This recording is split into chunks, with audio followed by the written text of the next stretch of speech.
ada tempat dia semacam rumah panggung juga, cuman dia lebih besar dari rumah-rumah penduduk yang lain. Dia lebih besar, benar-benar besar. Dia bukan dua lantai, tapi dia tinggi gitu, dia rumahnya besar. Itu jadi kayak semacam pusat tata pemerintahannya lah gitu, dan itu ada kubahnya, ada di beberapa titik kayak semacam menara-menara pantauannya lah. Cuman saya ketemu sama beberapa prajurit sana, itu dia lebih sering latihan, infonya dia bilang sering lebih latihan di wilayah perairan. Ternyata ada satu tokoh sentral di wilayah Kerajaan Malaka sebagai ibaratnya ujung tombaknya lah, ujung tombak armada lautnya. Kalau menurut Alif, waktu mereka ini ada nggak sih ada peristiwa besar gitu yang mereka harus ada kayak operasi penyerangan atau operasi militer waktu itu yang Alif lihat di sana?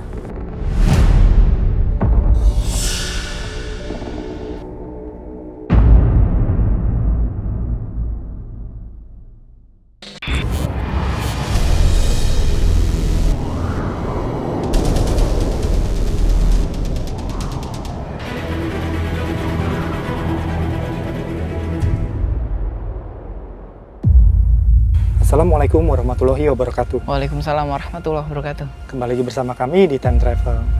Nah, Sobat Time Travel, ini keadaan yang nggak biasa juga karena kita masih tidak bersama dengan Alif. Saya masih bersama dengan Rohman. Tentunya Sobat Time Travel juga mengenal Rohman dari berbagai episode yang ada di Time Travel. Nah, Rohman silakan memperkenalkan diri kepada Sobat Time Travel. Halo, nama saya Rohman. Untuk kalian yang sering nonton Time Travel pasti tahu sama saya sudah berapa video di Time Travel, sudah join di Time Travel buat ikut menceritakan sejarah Indonesia. Oke. Nah, Sobat Time Travel, Rohman, di episode kali ini kita akan bercerita tentang Kerajaan Malaka yang ada di Malaysia. Nah, dikatakan berdiri sekitar tahun 1400 oleh seorang yang bernama Prameswara, yang merupakan pelarian dari kerajaan Singapura yang kemudian membentuk kesultanan di Malaysia. Nah, Sobat Time Travel, seperti kita tahu Malaka begitu populer karena ceritanya ketika dia mau memasuki masa kejayaannya, justru dia diambil alih oleh kekuasaan Portugis yang menjadi pintu kolonialisasi bangsa Eropa yang ada di Nusantara. Nah, Sobat Time Travel, kerajaan ini sebenarnya tidak meninggalkan banyak bukti arkeologis, sehingga kita tidak tahu sebenarnya tuh kawasan kerajaannya itu seperti apa, kemegahannya itu seperti apa, Kesultanan Malaka ini. Nah, namun beberapa literatur berbicara bahwa Kerajaan Malaka ini berkembang menjadi negeri maritim yang besar yang menjaga kawasan yang ada di Selat Malaka. Nah, ada beberapa tokohnya juga nih yang kemudian menjadi tokoh yang penting di balik kemegahan dan kebesaran negeri maritim yang ada di Kerajaan Malaka. Nah, bersama dengan Rohman, kita akan cerita tentang sebenarnya situasi seperti apa sih Kerajaan Malaka itu, terus kemudian ibu kotanya, dan kemudian ada tokoh-tokohnya yang kita kenal dalam legenda sebagai Hang Tuah ya, tokoh panglima dari armada laut yang ada di Kerajaan Malaka. Silakan Rohman. Bismillahirrahmanirrahim.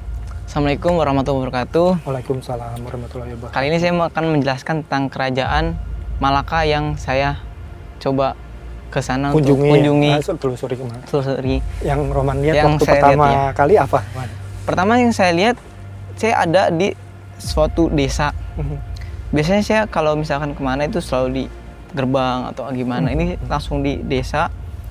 Saya lihat banyak rumah desa yang di sana tuh rumah-rumahnya beda sama zaman-zaman kerajaan sebelumnya, kayak kerajaan Majapahit kah atau kerajaan Sriwijaya. Kan yang lain rata-rata dari batu bata merah. Kalau dia lebih ke rumah-rumah panggung. Rumah-rumah panggung ya. Coraknya corak kayak apa, Man? Dia Melayu banget sih dia. Melayu, dia gimana ya, rumah-rumah panggung sih, kayak gitu tuh, yang Atapnya? atapnya kayu gitu, yang Oh. gitu tuh, lancip. Ada lancip-lancip. Iya, Oke. kayak gitu. Terus warganya juga aktivitasnya biasa kayak berjualan, terus banyak juga aktivitas yang bertani juga di sana. Cuman saya ketemu sama beberapa prajurit sana, itu dia lebih sering latihan, infonya dia bilang sering lebih latihan di wilayah perairan. Dan di sana tuh prajuritnya juga lumayan banyak juga ya, lumayan banyak. Terus saya dikasih tahu juga letak di mana pusat apa ya, kalau kata kita alun-alun. Oh, oke. Pusatnya dikasih tahu ini tempat kalau komunikasi, kayak tempat orang tukar pikiran mungkin ya. Terus saya dikasih tahu juga ada tempat dia semacam rumah panggung juga, cuman dia lebih besar dari rumah-rumah penduduk yang lain. Dia lebih besar, benar-benar besar. Dia bukan dua lantai, tapi dia tinggi gitu, tinggi. Dia rumahnya besar. Cuman saya juga nggak tahu itu tempat apa. Cuman saya di sana saya nggak disamperin sama siapa-siapa, jadi Oh, cuman tidak ada pemandu. iya, cuman ngelihat ada seorang tokoh, cuman saya nggak tahu itu namanya siapa. Saya dikasih tahu itu, ngeliat-ngeliat doang dari jauh, kayak rumahnya gede banget, cuma rumah panggung. Akhirnya saya samperin, itu rame prajurit. Nah itu kan ada perairan juga di situ, di situ juga ada banyak kapal-kapal ya, kapal yang kecil, besar, cuman nggak terlalu besar. Nah di situ yang lebih menariknya ada satu tokoh yang paling disegani di sana, Oh. yang mungkin disebut sama orang-orang itu Hang Tuah ya, Hang Tuah atau Iya, apa kalau ya? dari legendanya Hang Ya Tuah Hang gitu. Tuah. Cuman saya kan nggak tahu namanya siapa. Itu dia disegani di sana.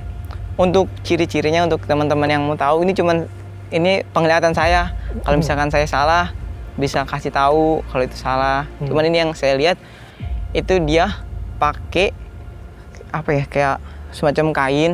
Dia selalu membawa pusaka di sini. Oh, oke. Selalu bawa pusaka. Dia pakai ikat kepala.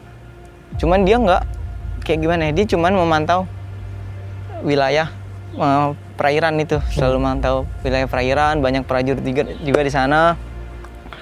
Terus banyak yang bilang itu loh yang paling takutin di sini gitu. Jadi kalau kata kita mah panglimanya mungkin yang paling takutin. Dia tuh sakti. Terus saya juga ngeliat dia aktivitas dia kalau misalkan dia mau kemana, dia selalu melakukan ritual. Kayak misalkan dia berdiri di pinggir perairan, dia mengecek situasi gitu-gitu. Cuman sebenarnya untuk cerita-cerita dia melakukan seperti itu sebenarnya kayak harusnya sih gimana ya? Maaf. Sebenarnya nggak boleh tahu. Tapi mau ngomong nggak jadi, makanya kayak takut. Iya. Ya, pertama saya ngelihat satu tokoh yang sangat menarik ya. Di situ dia disegani sama semua prajurit sana. Saya cuma sebentar, ngeliat ini loh tempatnya, terus ini loh tokoh yang paling ditakutin di sini. Terus dia juga sakti gitu. Terus misalkan rumah pusat kerajaannya tuh kayak gini. Yang tadi saya bilang rumahnya rumah panggung. Terus banyak aktivitas penduduk desa yang berkeliling di alun-alun kayak gitu. Dia rame banget sih. Cuman nggak lama dari perairan, kita saya memutuskan untuk sudahlah, Pulang. kayaknya cukup aja sampai sini, soalnya lagi ada problem juga kan. Gitu. Oke, Sobat Time Travel, itu yang bisa diceritakan dari Iya, Rohman sebentar. tentang perjalanannya melusuri Kerajaan Malaka. Mungkin kita bisa lebih detail lagi dengan meskipun Alif nggak di sini, kita masih bisa telepon Alif untuk bisa cerita tentang Kerajaan Malaka dan apa sih yang Alif lihat dari situasi kerajaan di sana dan juga tokoh-tokoh di balik kebesaran negeri maritim yang ada di Kerajaan Malaka. Oke, Sobat Time Travel, stay tune di channel ini. Kita akan menghubungi Alif yang ada di rumah. Nah, Sobat Time Travel, saat ini kita sudah terhubung dengan Alif yang ada di rumah untuk bercerita tentang situasi kerajaan di Malaka dan juga tokoh di balik kebesaran negeri maritim Malaka. Nah, Assalamualaikum, Alif. Waalaikumsalam. Ini juga bersama dengan Rohman. Say hi buat teman-teman Sobat Time Travel yang ada di rumah juga. Halo Sobat M Travel, Assalamualaikum. Waalaikumsalam. Halo Mas Anton, Rohman, semoga kalian sehat selalu ya. Amin, amin. Ya. Oke, Liv, tadi kan Roman udah cerita ya. Sekarang mungkin versinya Alif melakukan penelusuran yang ada di ibu kota di Kerajaan Malaka. Silakan, Liv. Oke, bismillahirrahmanirrahim. Jadi Kerajaan Malaka itu kalau kita tahu dari sejarah kan terletak di Malaka, daerah Malaka, Yeah. Malaysia ya. Ketika saya ke sana Mas, memang banyak sekali orang yang berada di wilayah Kerajaan Malaka. Maksudnya gini, bukan hanya orang-orang lokal, bukan hanya orang-orang yang berbahasa Melayu, tapi juga orang-orang yang pakai bahasa-bahasa Arab Melayu pun ada yang saya dengar. Terus juga ada orang-orang dari kedengarannya kayak bahasa Thai gitu, kayak bahasa Thailand, entah ada juga yang kayak semacam Vietnam juga ada, Kamboja juga ada, India pun juga ada, Tiongkok pun ada. Jadi di sana tuh multikultural banget Mas. Sejauh yang saya bisa lihat, pakaian-pakaiannya tuh juga sangat beragam. Orang-orang yang di wilayah situnya, orang-orang lokalnya kayaknya juga pakai pakaiannya tuh kayak pakaian orang-orang Melayu sih, pada umumnya orang Melayu pada masa itu, kain-kainannya yang panjang dan sebagainya, tapi juga bercampur dengan budaya-budaya lain kayak semacam ada gamisnya juga, ada pakaian dari wilayah India juga ada, yang dari Tiongkok juga ada dan lain sebagainya. Nah, di sana tuh bentuk bangunannya gimana ya? Sebenarnya kurang lebih bentuk bangunannya mirip-mirip sama yang ada di wilayah Sumatera, arah-arah ke Malaysia kalau sekarang. Cuman di sana tuh ada beberapa bentuk bangunan yang udah punya kubah. Mungkin karena adanya karena beragam ya budaya di sana, jadinya ada singgungan budaya, jadi adanya akulturasi budaya. Dan ada salah satu bangunan sepertinya ini kayak di pusat kota atau pusat kerajaannya lah. Itu ada bangunan yang cukup besar. Awalnya saya pikir masjid Mas, tapi ternyata bukan. Setelah saya dengar dari orang-orang sekitar, itu bukan masjid ternyata.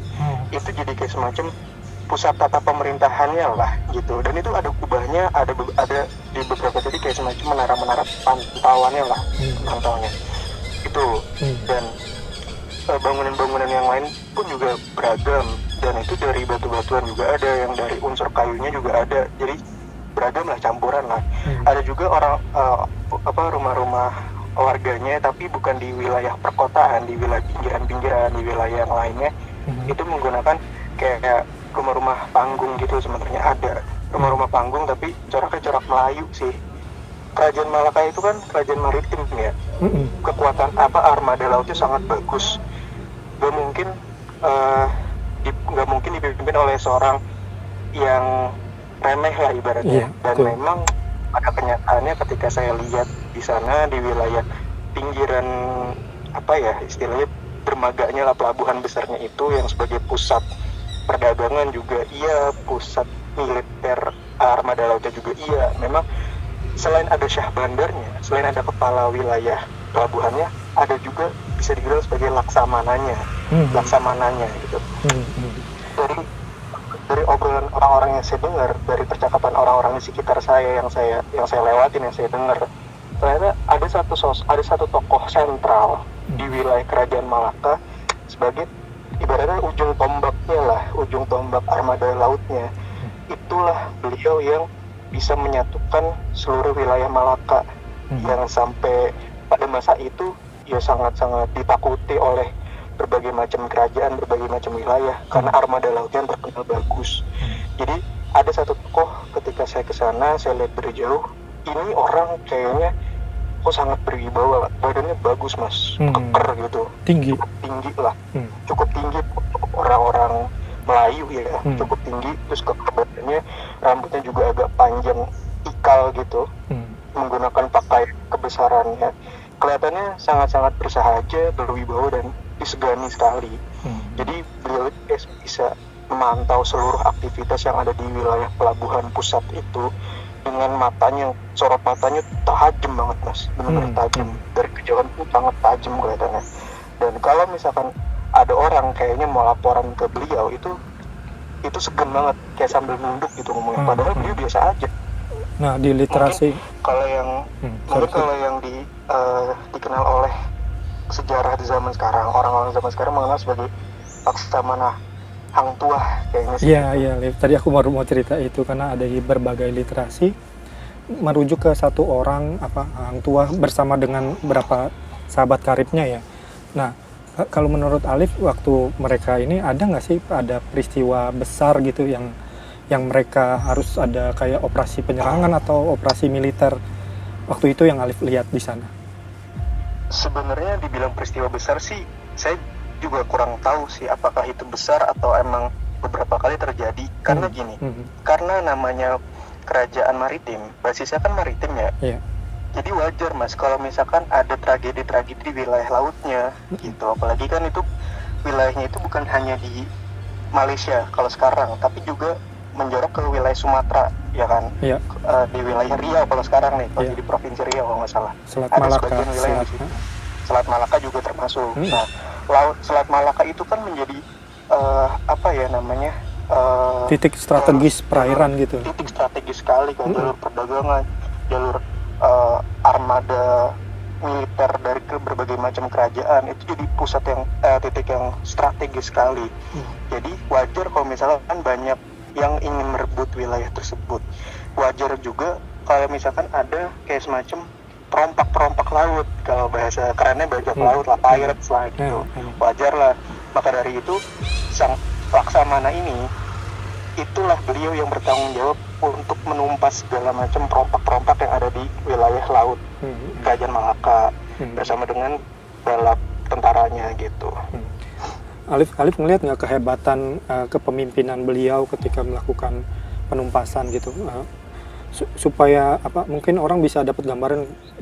Tadi Alif bilang orangnya punya karisma, terus punya kepemimpinan yang hebat gitu di antara anak buahnya, dan juga mungkin kesaktian lah kali ya Alif di sana.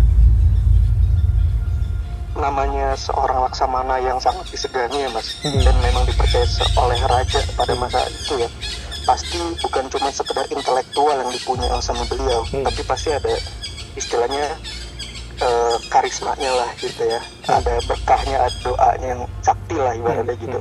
Jadi ketika saya lihat ada satu masa ketika beliau lagi ngawasin dan mungkin lagi persiapan untuk sesuatu, entah itu penumpasan perompakan atau penyerangan dan sebagainya, memang ketika beliau lagi berdiri di anjungan dermaga itu kayak semacam beliau ngeliatin dari ujung pantai ke ujung yang lain, bagaimana angin itu berhembusnya, jadi seakan-akan beliau juga paham sama siklus yang ada nih ketika mau berlayar gitu.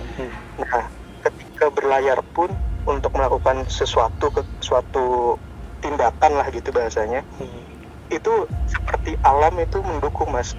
Oke, Alif, mungkin ceritanya seru juga ya sebenarnya.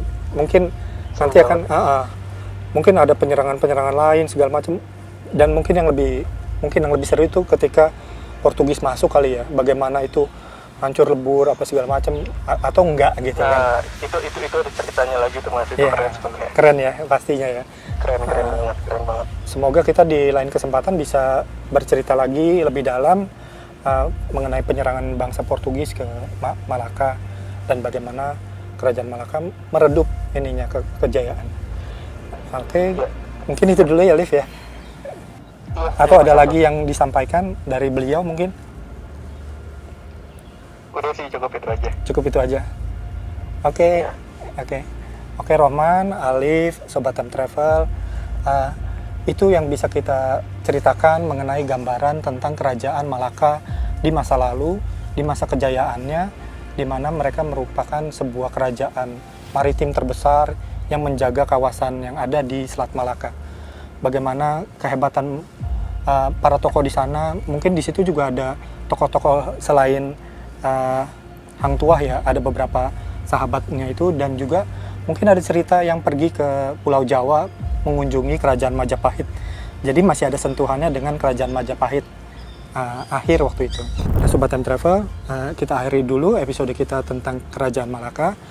Pastikan kalian tekan tombol like jika kalian suka episode kali ini, share ke sebanyak mungkin orang, dan komen jika kalian punya pendapat yang berbeda, dan tetap subscribe untuk selalu terhubung dengan video-video terbaru dari kita. Dan untuk Sobat Time Travel, tetap dukung channel kami. Mungkin pastikan kalian menonton tanpa men-skip iklan sebagai dukungan yang lebih konkret bagi kami semua. Terima kasih Sobat Time Travel. Sampai kita bertemu lagi di episode selanjutnya. Wassalamualaikum warahmatullahi wabarakatuh. Waalaikumsalam warahmatullahi wabarakatuh. Waalaikumsalam warahmatullahi wabarakatuh.